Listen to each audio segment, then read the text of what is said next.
All right, what's up, everybody? It's just Nakia here with Black Pepper Magazine, your favorite lifestyle publication dedicated to to showcasing the talents and stories of Black people worldwide. Today, we are chatting with none other than award-winning, best-selling author, motivational speaker, and entrepreneur Nyakana. Man, thank you so much for joining us. How are you doing today? You look amazing, even in casual. I think you're doing great. I am prolific. Thank you so much, Nikia, for the introduction. I really appreciate you. And yes, have to definitely rock my official Niyah Zuri apparel. Oh man, I love it. Niazuri, all things Niazuri are what we are here to talk about today. What a phenomenal, and being a person who has little younger cousins who are around 4 and 5 years old, just seeing this put into production it was amazing. And your passion, to hear you talk about it, it's evident that this is something that you're very committed to and dedicated to. So can you tell me a little bit about the 5 fundamental truths of Niazuri? Ooh, the fundamental truths. Yeah, so those are the pillars of really what I built the Niyah Zuri movement on, to empower our youth. I use it for all sorts of motivational speaking, both in school, out school, and even conferences and summits for adults. At the end of the day, this could really be applied to anyone's life. So the very first fundamental truth is, don't chase your dreams, walk in your dreams. I heard you talk about that in an interview, and that one really took me back. Do you mind kind of elaborating on that a little bit for our viewers? Because I love that one. Absolutely. So the first fundamental truth, what it means essentially is, growing up, you will normally hear, dream big, dream whatever, you can do whatever you want to do. You can be whoever you want to be. But that's where the buck stops, right? Quote unquote. We don't actually take anything a step further. So I really want to inspire our youth and everyone else to not just think and dream big, but actually apply it in your life now. Walk in your dreams now. Figure out how to goal set, figure out what you need to put in place. If there's research you need to complete, if there's a mentor, if there's time that you just need to put into developing an idea or developing yourself, right? Doing that inner work, do that and do it now. Don't just keep those thoughts in your mind and dream big. Actually walk in those dreams in the present. Making concrete plans, organization, and work on self. That's huge. I kind of want to deter just a little bit. What are some ways that you've been able to work on yourself throughout quarantine and building this brand? So self-care is so essential, right? And during this quarantine, I took more time to be out in nature. I was hiking more. I'm a nature lover, so definitely hiking more. I love It to gave me fish, so challenges that's to be able to amazing. reach different peaks. Yes, Yeah. okay, perfect. Perfect. And I love finding like examples from nature to really apply to my life. So with the hiking, it really gave me the opportunity to push myself mentally and to help me realize the perspective of where I was in my life at the moment. I realized that I actually have reached a personal summit, and I can now look down and look around and really see the growth, see the movement, see the tribe. Shout out to the Niyah Zuri tribe. I definitely have to throw that out there for everybody tapping in and tuning in at whatever point. And really just recognizing where I am, recognizing what I've been able to build up into this point. But with that said, now it's time to continue that climb and continue that work. So I love finding ways of just finding everyday examples, especially in nature or in people that, you know, we interact with in our lives closely, of how we can gain perspective and how we can understand to recognize the work that we put in and recognize the strides, especially if you're not in it for self. And really, we shouldn't. Everything we contribute to this world should be for a progression, right? For our youth to inherit, for us to understand we're leaving a legacy here. This isn't just like to be self-indulgent and to be selfish, right? Your passions should not only fulfill you, but they should fulfill you because you know that you're contributing to society.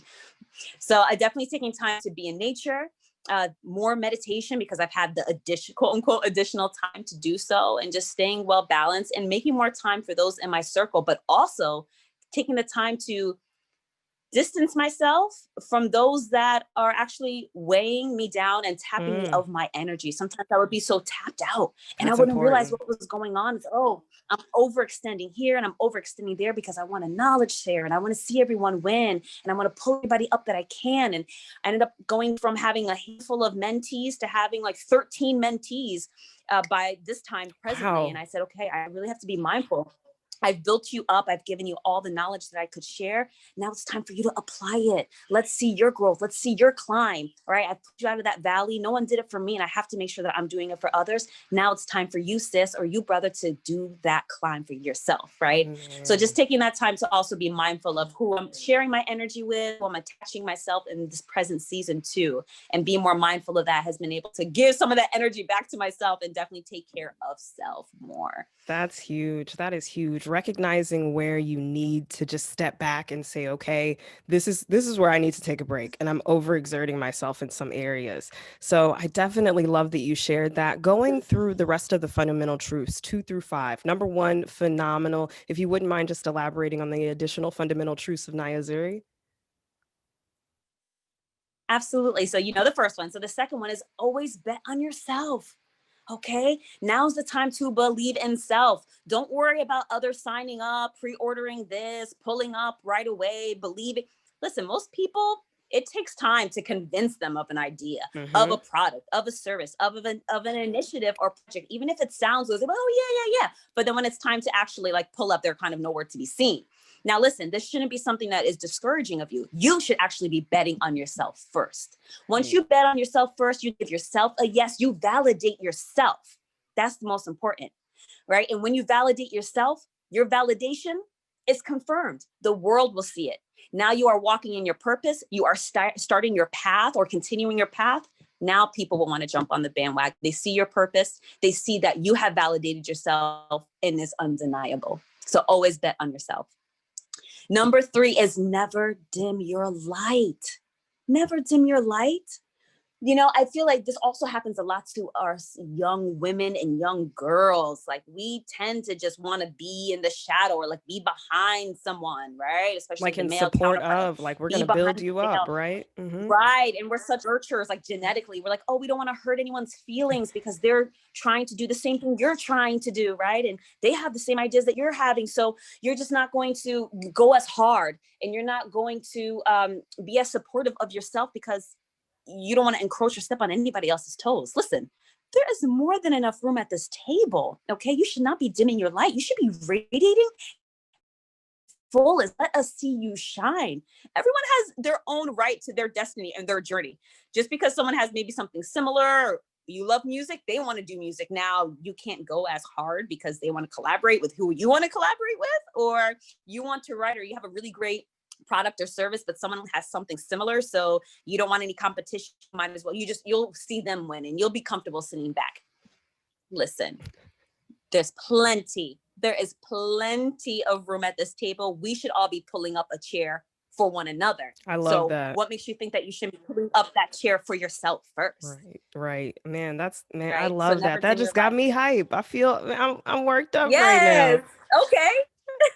Oh man. I appreciate you. So the fourth one is overcome your fears.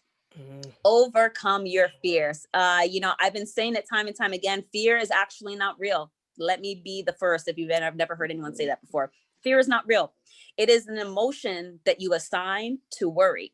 Oh, right? okay. And the dangerous thing is, the dangerous thing about that is the more you worry about something, you create fear, and you can actually manifest that in your real life. And that's what we do not want. We want to avoid that, right? We want to avoid you actually manifesting quote unquote obstacles or issues from entering your life. Manifest only the best things. Understand that fear is not real. You need to free yourself, free your mind, figure out what the root of that worry is. And instead of focusing on the worry, focus on the solution, focus on a way to grow, focus on a way to sharpen, to adhere, and remove that worry from your life. But don't just cower and stand in your own way, because fear can actually stop you from even starting in the first place, right? So for yourself. And the last fundamental truth of Niazuri is nothing is impossible. Man. Nothing is impossible. If you can think it, it can actually be. And just because someone else hasn't done it before, doesn't mean it can't be done. You can be the first. Man, it's only crazy till it Yes. happens. That's what I've heard. It's only crazy until it happens. I love that. And I love the truths that you've represented there. I want to take a moment to read just a snippet that I pulled from an interview of yours. Taking a moment to reflect on your own words. I cannot let a younger version of me down. It was so easy for me to fall into a system, to fall into a different trap. I won't let the youth down. Everything we do now will leave a lasting impression. And you've previously discussed creating this series and all things Niazuri as a result of not having active or adequate role models in your life. How do you feel you have now become what you were lacking in your youth for others? Oh, thank you for that. That's such a wonderful question. I have changed the narrative, and I'm ensuring that no other child feels that way. Not only because I can be that role model and be that individual to come into their schools or to come into their communities and remind them of their worth and remind them of their value, but I'm also inspiring others to do the same. And that's what it should be all about. We should be collaborating. We should be partnering together on our missions, because your mission may be different from mine, but progressively, collectively, they're all together. And we really need that unification. I really mean it when I say I can't let that younger version of me down. My childhood is literally the seed that planted this entire Niazuri series. And I pull from that daily. I pull from that daily because I realized that my life would have been very different if I did have those individuals coming into my community, into my schools, if I did have those books that I can identify with, if I did have that digital content I could identify with, and I felt worthy. I felt worthy enough for someone to take their time and invest it in me.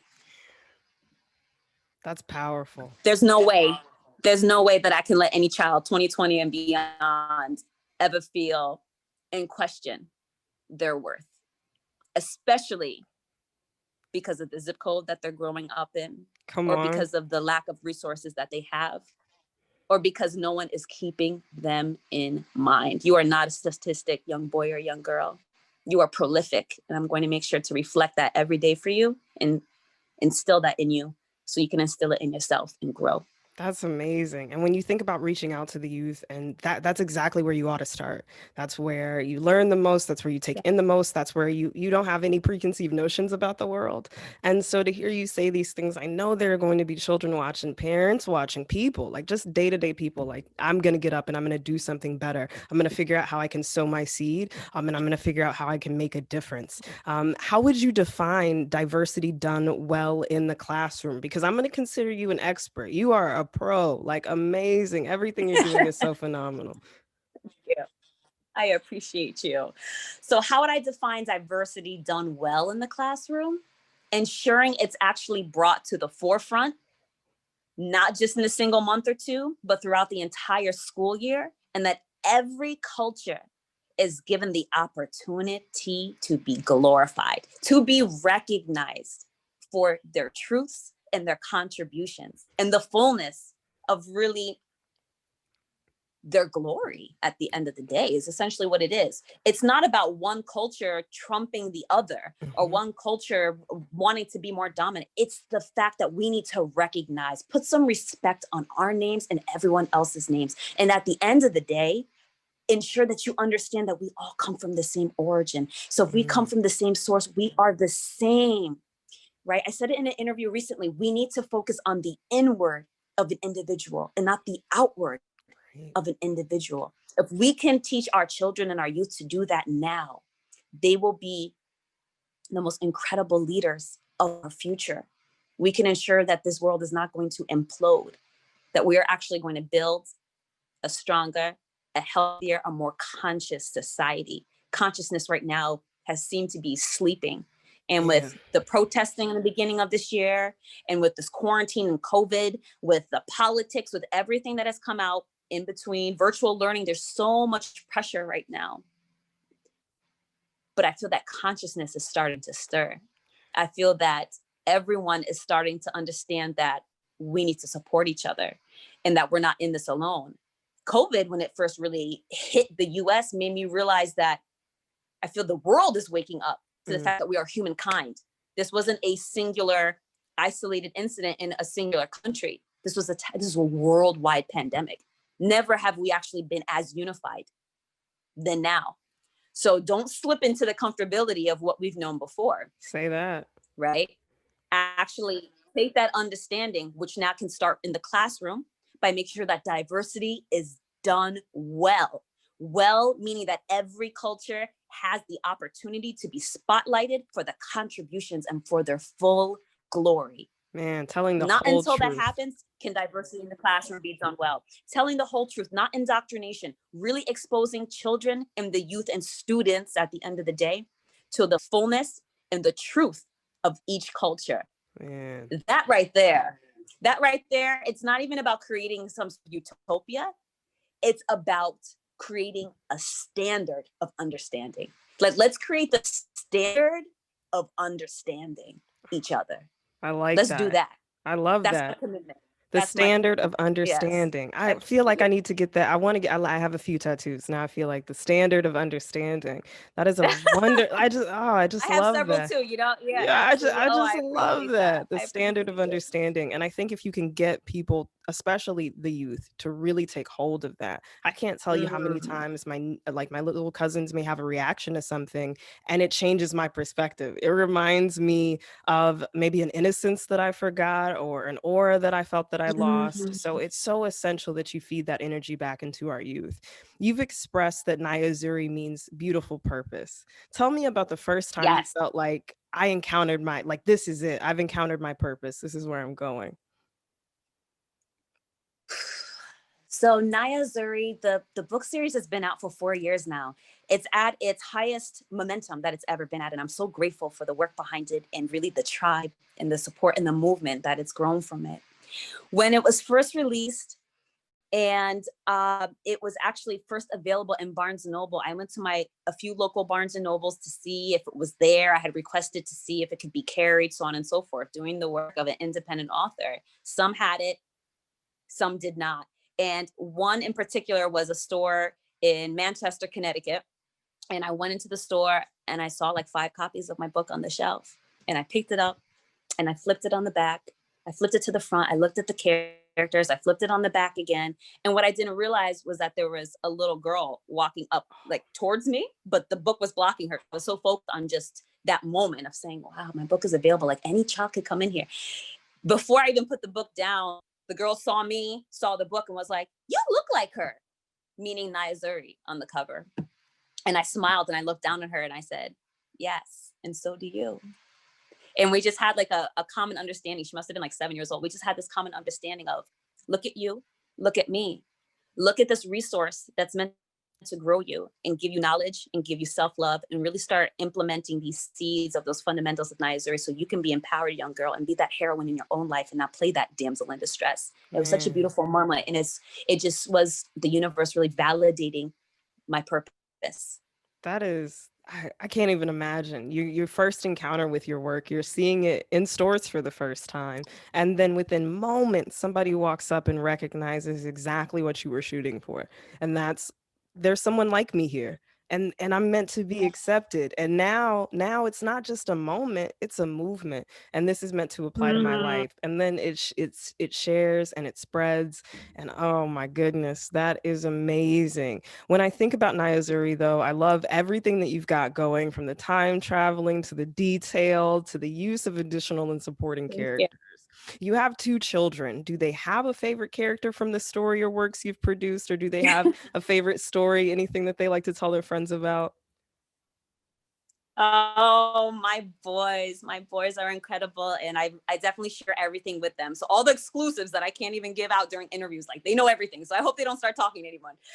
But that said, they obviously love Niyah Zuri because they know mommy is Niyah Zuri. Niyah is I and I am Niyah. Nyakana, Niyah Zuri. We're one of the same. She's me. She's everything that I was as a child, but also everything that I was lacking that I want to ensure and now create a role model in this character as well. Right? We should be growing beyond ourselves, right?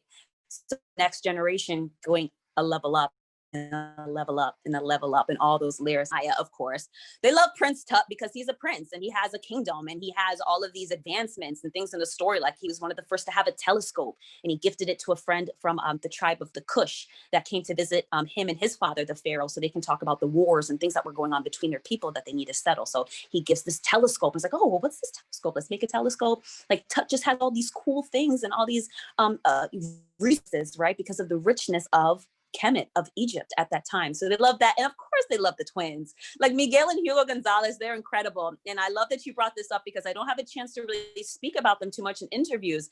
They are really based on these incredible friends that I had growing up who weren't twins, but we were all just friends. And I love that they create the balance to the storyline of Niazuri, right? Niazuri, she's the leader. She's the one up front who's using the problem solving and the critical thinking skills. Now, she's a little bit more serious because she's focused, right? She's disciplined, right? She has her moments, of course, she's laughing, ha-ha, and she's a kid, but at the same time, she's not average. And that's another thing I want young girls to understand. You're not average, young girl, okay? Tap your higher self. That said, with a lot of the serious topics and themes in my book that really encourage self-discovery and, like I said, adventure through history and building up that knowledge, the twins are great because they add comic relief. They add more multicultural diversity. I have a lot of bilingual Spanish terms in my book as well. And there are tons of words that are underlined. So for anyone that's tapping that doesn't understand, this book is actually an educational resource. It is a best-selling educational and ESL reference book. So as you're reading any word that's underlined, you can flip to the back of the book and there's actually a full glossary. So now your children are actually building their vocabulary and becoming more confident readers as well. But the twins are amazing. The twins are amazing because they add the comic relief, they add more cultural diversity, and they're nothing alike. And that was something important I wanted children to see. Like, so these twins, they're really the dual opposite of each other. Hugo's more timid.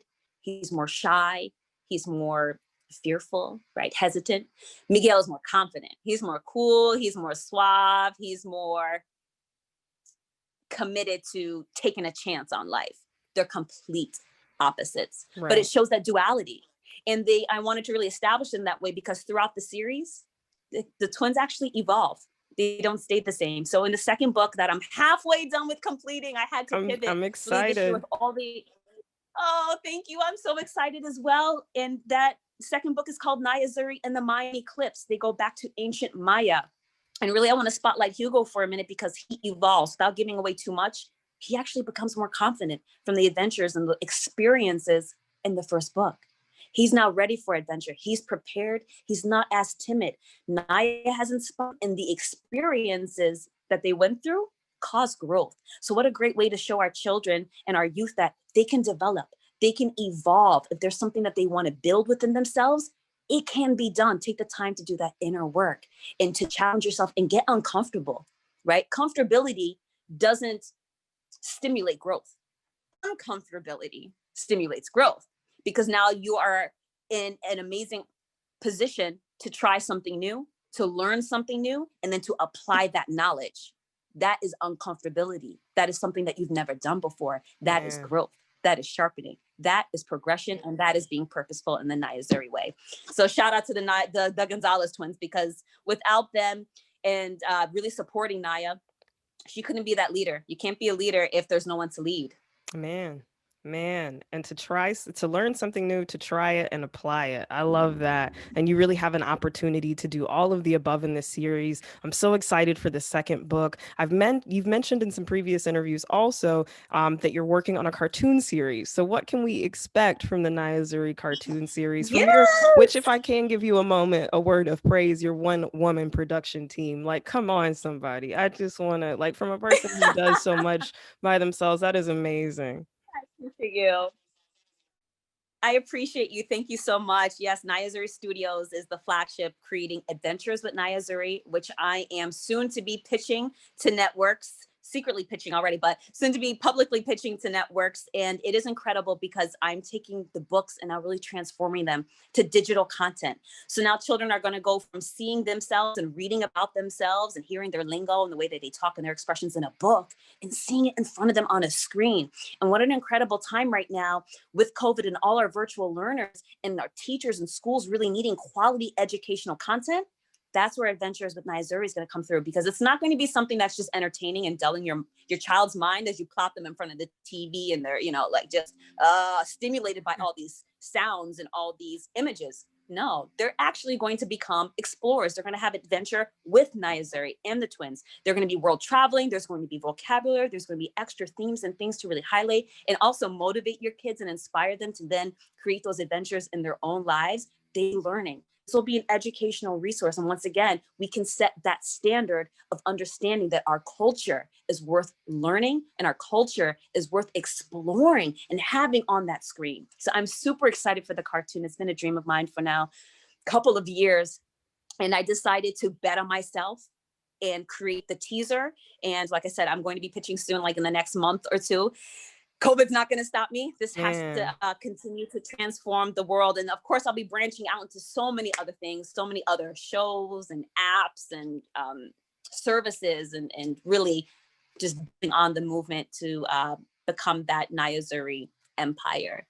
Man, that's so amazing. And just to say, I bet on myself. I did it. I decided to go out and do it on my own, and to know that it's going to be something that can be used not only in the classroom, but outside of it, especially with so many people doing e-classes, learning from home and trying to adjust and adapt during this time. It's so excellent to see you thriving and to encourage others to thrive also. You have been an absolute light. I can't think of anything else I would rather have been doing. So thank you so much for taking this time. Are there any additional or upcoming projects, engagements you want to speak on as we close out here?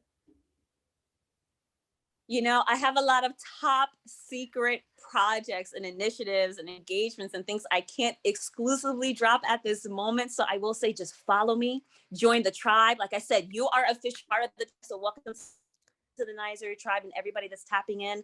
Follow me on social media, all social media platforms, especially IG is my biggest tribe consortium, and that is at Niyah Zuri, NIYAH_Zuri, ZURI. And you can also go to my website, www.ananyakana.com. You can order the books, which I will personalize and autograph, for every single book order. So make sure that you put the child's name in the checkout box. You will not get that from Amazon or anybody else. So I'm going to have to do that. You could grab some merch.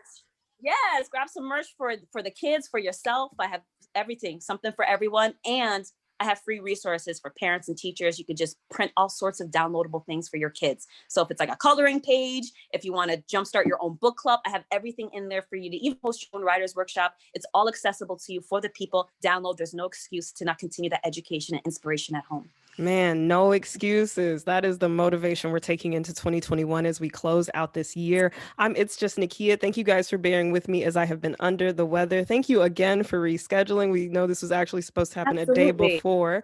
And guys, you can follow us at Black Pepper Mag on Instagram, Facebook. I'm at It's Just Nakia. You can find me on Instagram and Facebook. And this has been another production. Thank you guys so much.